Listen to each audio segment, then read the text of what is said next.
जैसे आप सबको पता है कि 10th ऑफ अगस्त के बाद एसडीएस कैटेगरी के रूल्स चेंज होने के बाद पीटी में बहुत सारे जो वीजाज है वो ग्रांट हो रहे हैं, साथ ही साथ उन स्टूडेंट्स को भी वीजा हासिल हो रहे हैं जिनके आइल्स के किसी ना किसी मॉड्यूल में जो बैंड स्कोर है 6 से कम है। फिर भी काफी स्टूडेंट्स को ये डाउट आ रहा है कि क्या अब भी कोई ऐसी रिक्वायरमेंट है कि उनके इंडिविजुअल मॉड्यूल्स में जो स्कोर है वो मिनिमम कितना हो सकता है, चाहे वो आइल्स है या फिर पीटी है। तो इस वीडियो में ये सारी चीजें डिस्कस करेंगे, साथ ही साथ बात करेंगे कि कनाडा स्टडी वीजा का प्रोसेसिंग टाइम क्या चल रहा है। तो स्टार्ट करते हैं आज की ये वीडियो।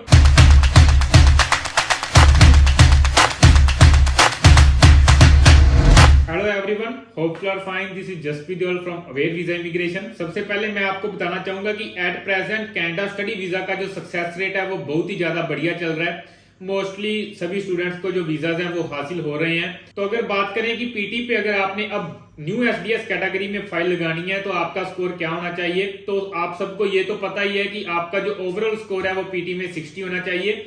लेकिन मोस्टली स्टूडेंट्स को इंडिविजुअल बैंड स्कोर का जो डाउट है वो आ रहा है। तो अगर इंडिविजुअल बैंड स्कोर की बात करें तो ऐसी कोई भी कनाडा की रिक्वायरमेंट नहीं है।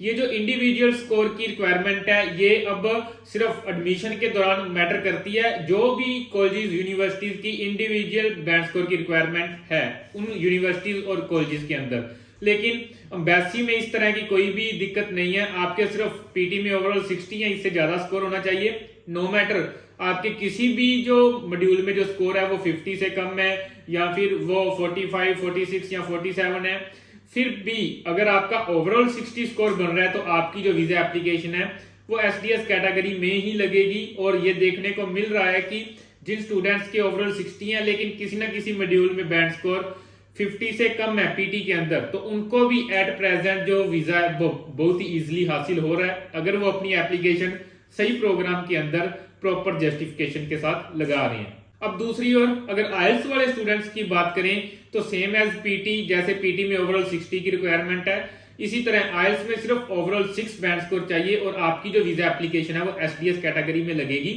और इंडिविजुअल आपके दूसरे मॉड्यूल्स में क्या बैंड स्कोर है वो चीज मैटर नहीं करती, चाहे आपके किसी मॉड्यूल में 5.5 है, 5 है, 4.5 है, फिर भी इतने बैंड स्कोर के साथ भी अब जो कनाडा स्टडी वीजा है वो ग्रांट हो रहे हैं। तो अगर आप इस चीज से डर रहे हैं कि आपके आइल्स में किसी ना किसी मॉड्यूल में बैंड स्कोर 5 है और या फिर आपके पीटी में किसी ना किसी मॉड्यूल में जो स्कोर है वो 60 से कम है, 55 से कम है या 50 से कम है, इस चीज से डरकर आप अपनी वीजा एप्लीकेशन नहीं लगा रहे तो आप बहुत बड़ी गलती कर रहे हैं। ये बिल्कुल सही टाइम है। अगर आप ओवरऑल का क्राइटेरिया मीट कर रहे हैं न्यू एसडीएस कैटेगरी का तो आपको वीजा एप्लीकेशन जरूर लगानी चाहिए। आपका जो कनाडा स्टडी वीजा वो जरूर आएगा अगर आप एक सही कोर्स के अंदर प्रॉपर जस्टिफिकेशन के साथ अपनी वीजा एप्लीकेशन को सबमिट करते हैं। अगर आपको किसी भी तरह की हेल्प चाहिए आप हमारी टीम के साथ कनेक्ट कर सकते हैं। अवेयर वीजा इमिग्रेशन की टीम आपको एडमिशन से लेकर वीजा एप्लीकेशन के प्रोसेस तक कंप्लीट गाइड करेगी। अब अगर बात करें कि processing time Canada study visa का प्रोसेसिंग टाइम क्या चल रहा है, तो एट प्रेजेंट मोस्टली स्टूडेंट्स को Canada study visa within 20 days मिल रहे हैं।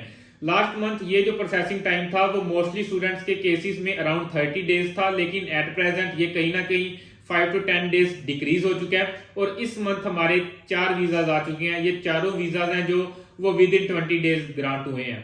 तो बहुत ही ज्यादा सही टाइम है। चाहे आपकी प्रोफाइल वीक है फिर भी आप इस समय अपनी वीजा एप्लीकेशन को एसडीएस कैटेगरी में लगाकर अपना वीजा हासिल कर सकते हैं।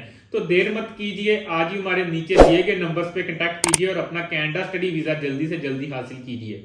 इसी तरह की यूजफुल इंफॉर्मेशन के लिए आप हमारा यूट्यूब का चैनल सब्सक्राइब कर सकते हैं। Thanks for